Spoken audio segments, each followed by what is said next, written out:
Just a few words on countermeasures. How should Western countries deal with this problem in Syria? The key dilemma here is, of course, how do you stop the dangerous minority without overreacting against the harmless majority? And by dangerous minority, I mean those foreign fighters who may develop the intention to attack in the West. And by harmless majority, I mean those foreign fighters who only want to fight in Syria and will come back and demobilize. Now this is a dilemma because overreaction can be counterproductive. If we put every prospective and past foreign fighter in prison, it can it's not only problematic from an ethical perspective, but from a functional perspective too. It can make Islamist communities in Europe more hostile to Western societies. It can make them refuse to cooperate on other sort of counterterrorism tasks, and it can make some want to attack as sort of to avenge the repression. Also, individual foreign fighters who are put in prison can be radicalized by the experience. Europe already has a huge prison radicalization problem, and blanket criminalization is going to put a lot of new people into these prisons. That's a problem.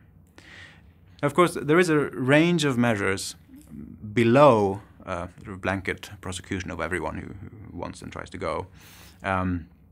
And many of these measures have been implemented in several European countries, and this ranges from sort of just outreach and information via confiscation of passport to selective prosecution, that the governments target the people they think are the most radical and the most closely linked to ISIS, for example, for prosecution. That they don't prosecute everyone who goes, but those considered most dangerous.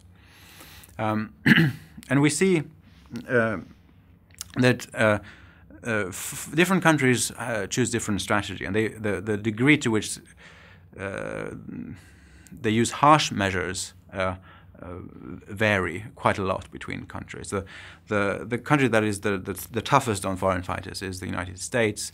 In Europe, France probably has the toughest line against foreign fighters at the moment. They have convicted people for merely trying to leave France. Followed by the UK, which also has a pretty aggressive stance on foreign fighting. They've convicted several people who've been to Syria. Next, the Benelux countries, and Germany, and to some extent Norway, has a sort of a middle position, while the rest of Europe has a relatively soft approach to foreign fighting for now. Just finally, looking ahead,